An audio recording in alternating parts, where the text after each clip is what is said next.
কুরবানির পশুর ধরন।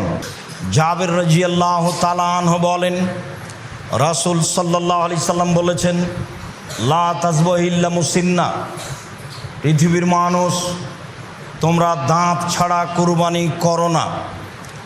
অত্র মুসলিম গ্রন্থের হাদিসে প্রমাণিত হয় যে দাঁত দেখেই কুরবানি করতে হবে। যারা মুসিন্না শব্দের অর্থ গ্রহণ করেছেন এই মর্মে যে 1 বছর হলেই গরু ছাগল এগুলো কুরবানি করা যায়, তারা ভুল বুঝেছেন। এ কথাই ঠিক, দাঁত দেখেই কুরবানি করতে হবে। মুসিন্না মূলত ওই পশু, ওই ছাগলকে বলা হয় যার দুধের দাঁত উঠে গিয়ে আবার দাঁত বের হয়েছে, তাকে মুসিন্না বলা হয়। তবে সাধারণত ছাগল দাঁতে 1 বছরে, গরু দাঁতে 2 বছরে, উট দাঁতে 5 বছরে, মানুষ দাঁতে 7 বছরে। বাচ্চার ছেলে মেয়ের 7 বছর হলেই দুধের দাঁত উঠে যায়, নতুন দাঁত আসে, এটা স্বাভাবিক। উট 5 বছর হলেই নতুন দাঁত আসে, দুধেরটা উঠে যায়। গরু 2 বছর হলেই তা ঘটে, আর ছাগল 1 বছর হলেই তা ঘটে। এরপরেও দাঁত দেখেই কুরবানি করতে হবে, এ কথাই ঠিক, আর এটাই হাদিসের অর্থ। এরপরে কুরবানির ধরনে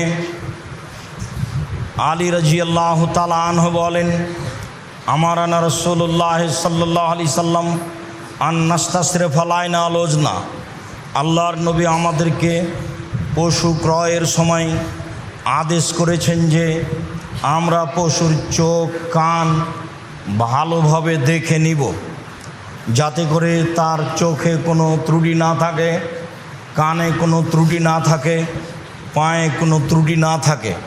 নিখুঁত প্রাণী কিনব, এ আদেশ আমাদেরকে আল্লাহর নবী করেন। বারা ইবনে আজিব রাদিয়াল্লাহু তাআলা আনহু বলেন, সুইলা রাসূলুল্লাহ সাল্লাল্লাহু আলাইহি সাল্লাম মাজা ইত্তাকানিজ জাহায়া, আল্লাহর নবী কুরবানি কেমন পশু হতে হবে এই জিজ্ঞাসা আল্লাহ রাসূলকে করা হয়েছিল। ফাকালা আশারা বেয়াদিহি আরবান, তিনি হাতের ইশারা করে হাত দিয়ে দেখালেন কুরবানি কেনার সময় 4টে জিনিস দেখে নিতে হবে। আল আরজাওয়াল বাইয়িনু দালওয়াহা, অল আওয়ারওয়াল বাইয়িনু আওয়ারওয়াহা, অল মারিজাতাল বাইয়িনু মারাজুহা, অল আজফাল্লাতি লা তুনকা। পশু নেওয়ার সময় দেখে নিতে হবে স্পষ্ট ল্যাংড়া হয় না যেন, স্পষ্ট কানা হয় না যেন, স্পষ্ট রোগা হয় না যেন, গায়ে গোস্ত থাকে যেন, মোটা তাজা হয়, শুখা শুষ্ক গায়ে গোস্ত নাই এমন হয় না যেন। তিনি 4টে জিনিস অত্র হাদিসে দেখার জন্য বললেন। স্পষ্ট কানা, স্পষ্ট খোড়া, স্পষ্ট রোগা এবং গায়ে গোস্ত, এইগুলোর কথা তিনি উল্লেখ করলেন।